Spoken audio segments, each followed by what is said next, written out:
D'abord, tout le monde se lève, alors. Ah, mais oui, mais Il fallait attendre Patrick Fiori. Bon, s'il vous plaît.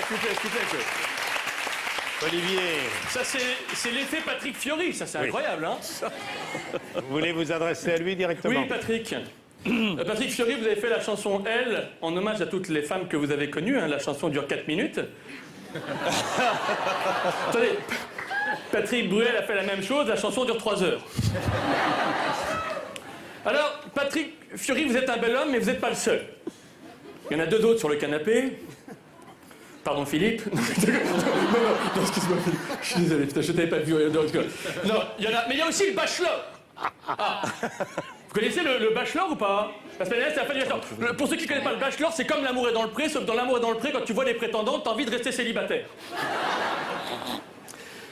L'édition 2015 du bachelor n'est pas encore diffusée, Michel, mais je vous annonce que j'ai été choisi pour être le prochain bachelor. Non, mais Comme Patrick Fiori a dit non, j'ai accepté. Voilà ce qui s'est passé. Bon, la production m'a expliqué qu'il y avait 12 prétendantes et qu'à la fin, je devais en choisir une. Bon. La production a organisé un speed dating. J'avais 7 minutes avec chaque prétendante pour les découvrir. C'était largement suffisant. J'ai même eu le temps de prendre une douche entre chaque. Ça, c'est la vanne de David Brécourt, ça. Tu vois qu'elle marche. Puis j'ai organisé des activités avec chacune d'elles pour les découvrir, Michel. Le premier jour, j'ai proposé à Cindy de faire du parachute ascensionnel à Venise tiré par un hors-bord. Le hors-bord a passé le premier pont. Pas Cindy. Pour mon deuxième rendez-vous, j'ai emmené Émilie dans un parc aquatique. Pour lui faire une blague, je l'ai poussée dans le bassin des dauphins. C'était pas des dauphins. Comme quoi un aileron peut en cacher un autre. Le deuxième soir, j'ai donné rendez-vous à Christina aux eaux de Vincennes. Je suis arrivé en retard. J'ai commencé à lui faire l'amour dans l'obscurité. Au bout d'une demi-heure, elle m'a dit « Qu'est-ce que tu fais? Je t'attends ?» Depuis un petit singe, je me suis partout.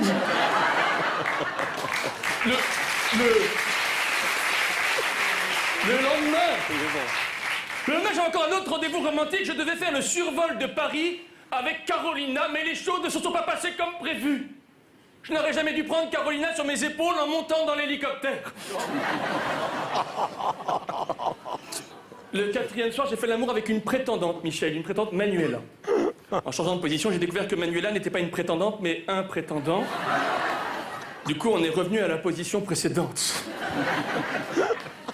Le cinquième soir, j'ai fait la connaissance de Cynthia. Je l'ai emmenée au restaurant, pendant le dîner, elle m'a fait un discours philosophique, elle a même cité Descartes. L'as de pique, la dame de cœur et le 9 de carreau. Et j'ai passé la nuit avec Cynthia. Après avoir fait l'amour avec elle, j'ai surnommé Cynthia Happy Meal, parce qu'il y avait déjà un jouet dedans.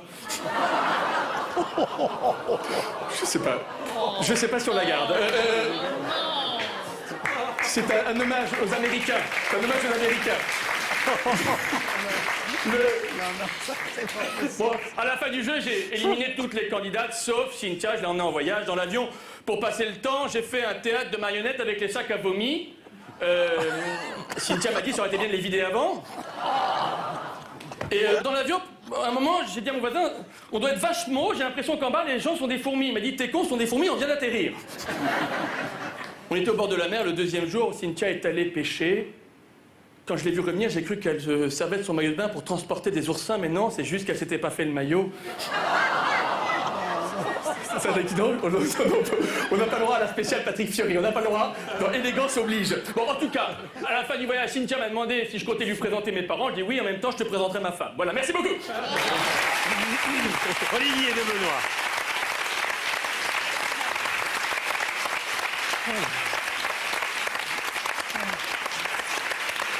Oh, c'est gentil. faut qu'il fasse du théâtre. Ah, il a une nature. Hein. Ah, oui. Je voudrais juste dire un mot. Depuis que j'ai la chance de faire votre émission, c'est peut-être une des plus agréables, en tout cas le canapé le plus agréable que j'ai eu parce que je les connais tous. L'Appel de Londres, j'ai vu la pièce, et je les connais humainement, ce sont des gens formidables. Patrick Fiori, je l'ai vu dans Une femme, un destin, on a fait la journée de la femme ensemble, Dieu sait c'était dur. C'est ce que m'a dit Patrick. Ça a duré longtemps, on va dire. Et puis Michel Phil m'a fait faire des émissions et à chaque fois il était très accueillant. Et enfin, mon ami, c'est l'anecdote la plus extraordinaire que je connais dans le théâtre, c'est Francis Perrin. Est-ce qu'il peut juste la raconter, c'est-à-dire un instant, à propos de Et voilà. Bon, vas-y. Parce qu'il semblerait que la première fois que Francis Perrin soit monté sur scène, il avait une seule réplique, c'était de dire Et voilà. Donc il paraît que vous stressiez un maximum et à un moment donné c'est à lui, il prend son courage à deux mains, il ouvre la porte et il dit Et voilà. Je trouve ça extraordinaire. C'est arrivé. Est-ce que c'est vrai? C'est vrai. Olivier, on me dit que tu dois prendre un train ou un avion. Exactement. Et à mon avis, c'est pas ça, c'est que tu as un rendez-vous avec ta belle-mère. Exactement, ma belle-mère. Vous avez quelques dossiers à régler. Exactement, voilà. Olivier de Benoît. Merci beaucoup. Bravo.